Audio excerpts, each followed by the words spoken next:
आज तक आपने मुझे हमेशा हैट और मूछ में देखा है।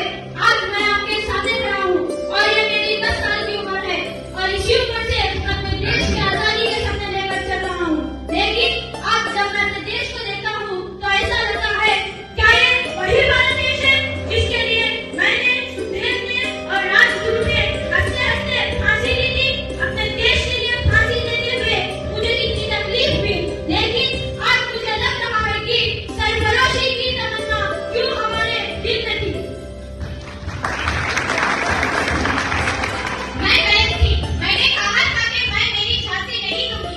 आज मैं मेरे भारत को देखती हूँ तो लगता है काश मैं ये बोलती कि मैं मेरे भारत को नहीं दूंगी। अपने स्वराज के लिए अपने बच्चे को खुद से बांध कर युद्ध लड़ा मैंने, फिरंगियों को सबक सिखाया।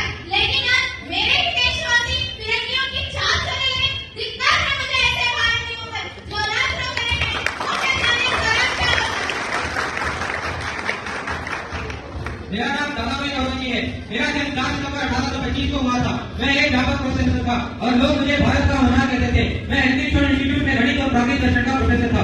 मुझे क्या जरूरत थी देश के लिए कुछ करने की? मेरा तो सब ठीक चल रहा था, फिर भी मैंने समाज के लिए कुछ सोचा। मैं स्त्री और पुरुष में समानता रखता था, इसलिए मैंने अपना सामाजिक काम औद्योगिक करने से शुरू किया। 4 अगस्त 1850 को अपने लड़कियों के लिए, गुजरातियों और मराठियों के लिए मुफ्त कक्षाएं खुलवाई। क्या कुछ नहीं किया मैंने देश के लिए, क्योंकि मैं अपने देश से प्यार करता था और उसका भला करना चाहता था। My name is Annie Besant. I came to India in 1883, though I was not an Indian. I was born on 1st October 1847 in England. I really wish to continue in English, but unfortunately, मैंने जब भारत की धरती पर पहला कदम रखा, उसी दिन से ही मेरे मन में भारत के प्रति प्रेम की भावना भुगत हुई। भारत की समृद्धि और सभ्यता को अपने अंदर समा लिया। अपने जीवन का सबसे ज्यादा समय भारत में बिताने का प्रयास किया। अब तो मुझे ऐसे लगने लगा था कि मैं भारतीयों में से ही एक हूँ और उन्होंने मेरा साड़ी भी पहनी थी। जमीन पर बैठ के भारतीय रीति रिवाजों के साथ खाना खाया। इतना ही नहीं, भगवत गीता को अंग्रेजी ट्रांसलेट कर और लोगों तक पहुंचाने का भी प्रयास किया। जब मैं अंग्रेज होकर भारत के प्रति इतना श्रद्धांजलि दे सकती हूँ, तो आप मैं भारतीय होकर अपने देश के लिए कुछ नहीं दे सकते? ऊंची उठती हूँ मैं, क्योंकि ऊंचे लिए झंडे तक टूटे पंख लिए। मैं चलती हूँ ऊपर धारण कर। मेरा नाम सरोजिनी नायडू है। मेरे निश्चित ही पहुंचने के लिए मैं केवल आगे बढ़ती रही।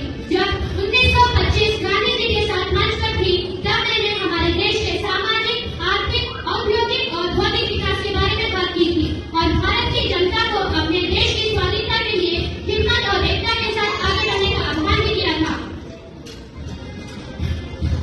मेरा नाम डॉक्टर बी आर अम्बेडकर। मेरे समय में मैंने अपने देश को देखा, जाति अंधविश्वास में घुसे हुए थे। फिर मैंने एक संविधान की लड़ाई लड़ी जो कहता है लोग बराबर है, लेकिन दिल से कानून नहीं बदलते।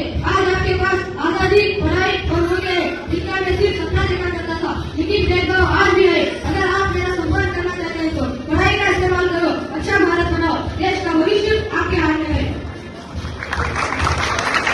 मेरे समय में हमारा देश अंग्रेजों के कब्जे में था। मैं बेगम हजरत महल ने 1857 की लड़ाई में हिस्सा लिया और लखनऊ को बचाया। आज आप आजाद हैं, लेकिन असली आजादी का मतलब है एकता, ईमानदारी और हिम्मत।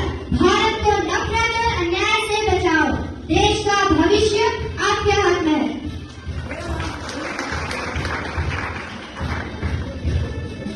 मेरा नाम गोविंद